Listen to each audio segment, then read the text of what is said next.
the fascinating origins of ethical hacking, guardians of cybersecurity.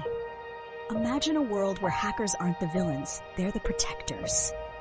Ethical hacking, also called white hat hacking, is a practice that began with one simple goal: to safeguard systems by uncovering vulnerabilities. But where did it all begin? The story is as intriguing as the hackers themselves.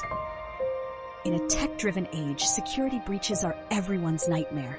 Ethical hackers emerged to combat this threat, probing systems not for chaos but for defense. Their journey, from the shadows to mainstream heroes, changed the cybersecurity landscape forever. So who were the pioneers of this vital practice? Let's dive in. The seeds of ethical hacking were planted in the 1960s when computers first became interconnected via networks like ARPANET, the precursor to the internet. Early on, researchers and engineers discovered that these networks had flaws, potential doorways for malicious exploitation. This realization prompted a new kind of countermeasure. In the 1970s, the U.S. Department of Defense formed Tiger Teams, groups of security experts tasked to simulate attacks on sensitive military systems. These early ethical hackers identified weaknesses, enabling the government to fortify its defenses. The Tiger Teams laid the foundation for ethical hacking as we know it. Enter the realm of the earliest white hats.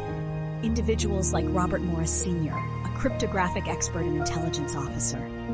Morris played a key role in the evolution of secure communications, advocating for preemptive system testing to prevent data breaches. By the 1980s, organizations recognized the growing need for ethical hackers. Companies like IBM adopted strategies where their internal teams simulated cyber attacks to expose vulnerabilities. This recognition made ethical hacking a formalized practice, creating a career pathway for curious problem solvers who could think like malicious hackers. The rise of hacker culture during the 1980s also shaped ethical hacking. Groups like Chaos Computer Club in Germany demonstrated how exploitation could highlight systemic issues, not cause destruction. Some hackers transitioned from illegal activities to ethical work to contribute to a safer digital landscape. The pivotal moment came when laws like the U.S. Computer Fraud and Abuse Act 1986 began distinguishing between malicious hacking and ethical practices. This legitimized the profession, giving white hat hackers a stamp of approval to aid corporations, governments, and public organizations in strengthening their online defenses. By the 1990s, waves of cyber attacks targeted banks, governments, and corporations. This prompted widespread hiring of ethical hackers as official consultants. The emergence of large-scale IT infrastructure meant businesses understood the hefty price of poor security, both financially and reputationally. Today, ethical hacking is a cornerstone of cybersecurity.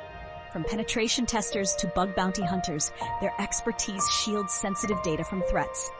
With continued technological advancements, the demand for ethical hackers only grows, proving their relevance in our interconnected world.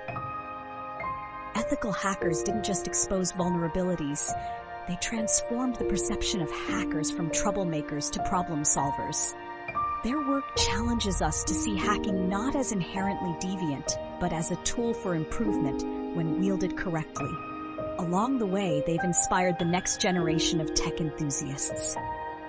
The story of ethical hacking is more than its history. It's a call for action. Explore this growing field, learn its techniques, and join the ranks of those protecting the digital world.